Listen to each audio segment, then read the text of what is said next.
Un policier de 43 ans a donc été tué cette nuit au Mans dans la Sarthe alors que lors d'un banal contrôle, le fonctionnaire a été renversé par un chauffard alcoolisé qui ensuite a tenté de prendre la fuite. Guillaume Billet. Cela se passe vers 3h30 la nuit dernière sur une grande artère au sud-ouest du Mans. Les pompiers sont appelés parce qu'une voiture est arrêtée en pleine rue, moteur tournant. Au volant, le jeune conducteur est tellement ivre qu'il s'est endormi. Un équipage de 3 policiers arrive en renfort et l'un d'eux, un brigadier, se penche dans l'habitacle pour couper le contact de la voiture. C'est à ce moment-là que le conducteur se réveille brusquement et accélère. Il embarque avec lui le policier à moitié penché dans la voiture et au bout de quelques mètres, le brigadier est éjecté et percute violemment un muret, blessure mortelle à la tête. Les secours sur place n'ont pas réussi à le sauver. Ce policier de 43 ans était marié et père de 3 enfants. Le conducteur, lui, a essayé de s'enfuir à pied.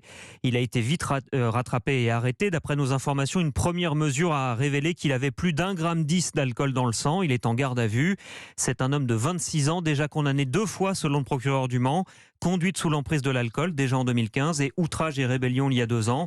Cette fois, les conséquences dramatiques de son geste lui font encourir une peine de 20 ans de réclusion criminelle. Merci Guillaume Billet pour ces premières informations. Le ministre de l'Intérieur, Gérald Darmanin, s'est rendu sur place ce matin pour rendre hommage aux fonctionnaires et souligner la dangerosité des brigades de police secours à laquelle il était affecté. Les policiers nationaux, comme les gendarmes, font un travail extrêmement dangereux et difficile. Tout le monde le sait, mais ce drame est là pour nous le rappeler. C'est la 2e mort de policiers en mission depuis le début de cette année. Je voudrais vous dire que la police secours, à laquelle appartenait ce brigadier, intervient toutes les 10 secondes sur le territoire national. Et puisqu'il s'agit d'un drame qui est né d'un véhicule et d'un refus d'obtempérer, toutes les demi-heures en France, pour les policiers et les gendarmes, il y a un refus d'obtempérer.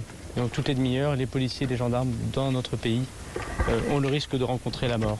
Donc je vais témoigner de mon respect, bien sûr, de mon témoignage aussi de remerciement pour ces collègues qui, avec un grand sang-froid, sont intervenus pour arrêter l'auteur.